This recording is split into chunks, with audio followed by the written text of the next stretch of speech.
Good morning मित्रांनो, आज आहे 5 डिसेंबर 2025, शुक्रवार आहे. आठवड्याचा शेवटचा दिवस आहे. शेअर मार्केटचा शेवटचा दिवस आहे आठवड्याचा. तर आज अत्यंत महत्त्वाचं म्हणजे गव्हर्मेंट व्याजदरात कपात करतायत का ह्याच्यावर शेअर मार्केट आणि सोनं चांदी मार्केट हे वरखाली होण्याची शक्यता आहे. सोनं चांदी हे वरच जाणार आहे, त्याच्याबद्दल डाऊटच नाही आहे.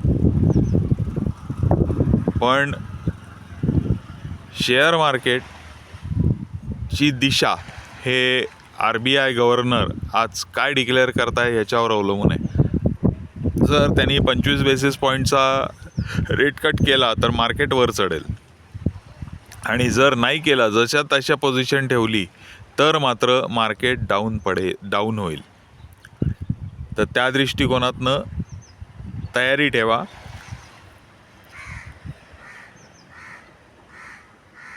साधारणतः 11 वाजेपर्यंत आपल्याला कळेल. 11 वाजता नेहमी त्यांचं भाषण असतं, त्यावेळेस कळेल आपल्याला. त्याच्यावर लक्ष ठेवा.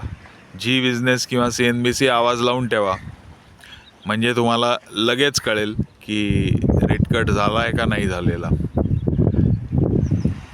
नाही झाला तर तुम्हाला फंडामेंटली स्ट्रॉंग शेअर्स जे आपण ठरवलेले आहेत ते तुम्हाला त्याच प्रपोर्शनमध्ये घेत राहायचे आहेत. कारण ही निगेटिव्ह आजचं जरी मार्केट पडलं तरीसुद्धा ते काही फार पडणार नाही. ते रेंजमध्येच पडत राहील आणि रेंजमध्येच वर जाईल. अजूनही मार्केटनी जो ब्रेकआउट दिलेला होता, हा ब्रेकआउट हा ॲक्युमुलेशन फेजमध्ये जातोय का काय, असं थोडंसं चित्र आत्ता दिसतंय. बघूया मित्रांनो काय होत आहे. तर आज काही जास्ती बोलत नाही मी, एवढंच बोलून ठेवतो. भेटूया पुढच्या व्हिडिओमध्ये. Bye, good day.